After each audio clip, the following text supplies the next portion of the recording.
Hello and welcome to Talk Books. I will be reviewing wildlife books, obviously, given that it's called wildlife. But I won't be reviewing them in a way that just says, this is a great book, this is not. That's for you to make your decisions. What I want to do is just talk about a few of the books or authors that have had an impact on me as a wildlife person, and let you then make your own minds up. So in the first of the series, I'm going to talk about somebody that is a bit of a hero of mine, a gentleman called David Lack. I had the good fortune of working with his son at the British Trust for Ornithology, and it was a bit of a thrill, really. And that's because his books have had quite an impact on me. The first one that I actually read of his is actually one of his groundbreaking books on the finches of the Galapagos, which is the Darwins Finches book. This is not the copy that I actually used to have. This is a copy that I bought second hand at the BTO. But this was a groundbreaking book. He sort of did lots of research into the finches that you find on the Galapagos, which in themselves are extremely interesting. And he covers it in great detail in this book. Whilst I would say that, clearly David Lack was an ornithologist, and a lot of what he writes about can be quite sort of intricate and in some places quite scientific. This is still a very accessible book. I mean, I wasn't that old when I read this book. I was probably still in my late teens. So it is an accessible book, and I think it's definitely one that you should read but maybe not start with. I think we'll come on to one of his that you'd start with later, but it's a book that you should definitely put on your list. The next two I'm going to talk about, so the Darwin's Finches does touch on, obviously, evolution and various things like that. He's also then sort of written books that, again, talk about evolution and talk about ecology.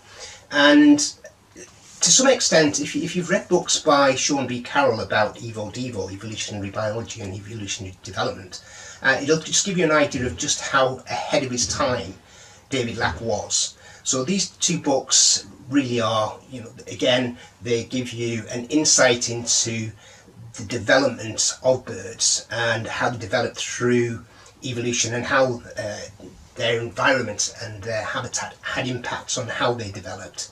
And another thing worth mentioning, and it's always worth mentioning this guy, is that the artwork is actually done by Robert Gilmore. And I just want to give you an idea of sort of one of the pictures that's in this book. So it's actually worth buying this book alone just for the pictures. I mean, that's of a hobby, a peregrine and a kestrel, and it's just an amazing piece of artwork, as are most of his books, because a lot of the books that David Lack put together were with Robert Gilmore. So highly recommended for two reasons. Number one, because it's a very good book, but number two, because the drawings are just amazing. And what we'll do is we'll move on to this one. Now, this is Enjoying Ornithology. Again, as I said earlier, David was an ornithologist, and a lot of what he did was very scientific. But this is a very accessible book as well. And what I want to sort of talk about on this book, and what I want to highlight on this book, is something that is actually, it follows up on what I interviewed Nick Moran about a couple of weeks ago, which was the knock-mix stuff. So it's the sort of nocturnal migrants. And that's sort of, it's a relatively new thing within probably the past decade and starting to become very popular. This book actually talks about one of what, actually, again, he was known for his finches, but another thing that David Lack was actually sort of known for. And it's really interesting because it's sort of technology in those days, it's a long way back, but technology in actually mapping bird migration.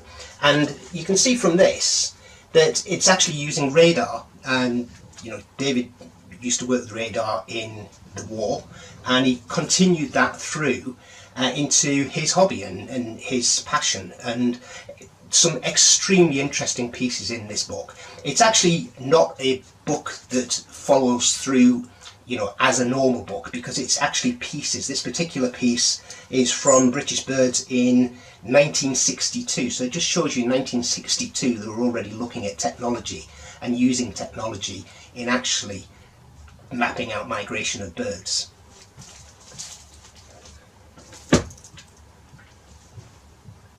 So earlier I mentioned where to start with David Lack, and I think that this is probably the book to start with. So this is my old copy.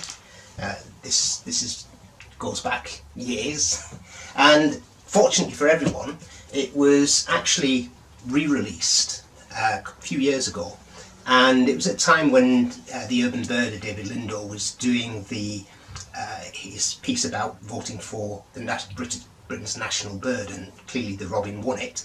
And this is actually probably one of the best books you'll ever read about an individual species. I'm going to come on to another one in a minute, but this one is exceptional. If you ever wondered what a robin was doing in your back garden, this is the book that will tell you. It tells you about, their territorial fighting, which they're notorious for, how they sing, how they interact, how they breed. This is an exceptional book, and this particular one is really, really, really accessible. It's a fantastic introduction to David Lack, and I would highly recommend that if you're going to get into David Lack and you're going to read some of David Lack books and you haven't before, this is probably the best starting point.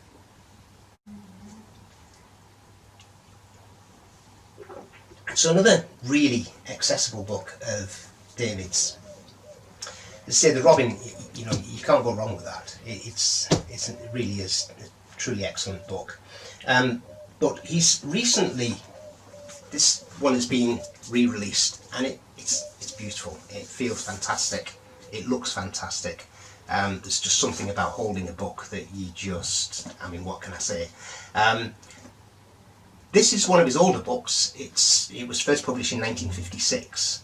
I read it a number of years ago, and when The Robin was re-released, the Life of the Robin, I can actually remember, and I don't know whether Peter will, and if you're watching this, Peter, and you don't remember, I apologise, but I remember standing in the office with him at the BTO and saying, when are they going to do the Swifts? When are they going to do the Swifts? They've got to re-release the Swifts. And he said, it's coming, and it's arrived.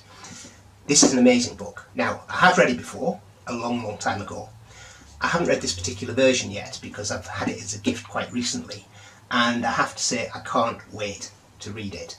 It is truly an amazing book, and the way they've actually the pictures, the way they've rebound it, it's amazing. So I suppose if you weren't to go for The Life of the Robin first, you could go for this one, because it also is an extremely good read. But whichever you go for, I can highly recommend that you introduce yourself, if you haven't already, to David Lack and his books, and get as many as you can. I've only touched on a few, there are a few more.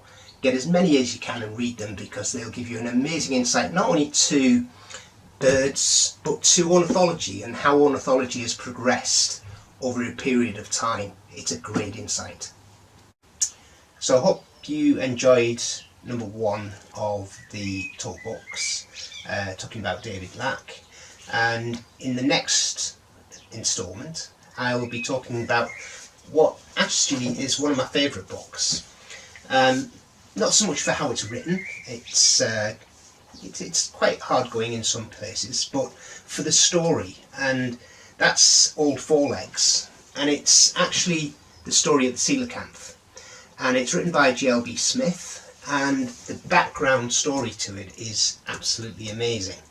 And what I'm going to do is I'm going to talk to you about that, and then I'm going to bring it a bit more up to date by talking about Samantha Weinberg's book, A Fish Caught in Time, and that'll close the loop.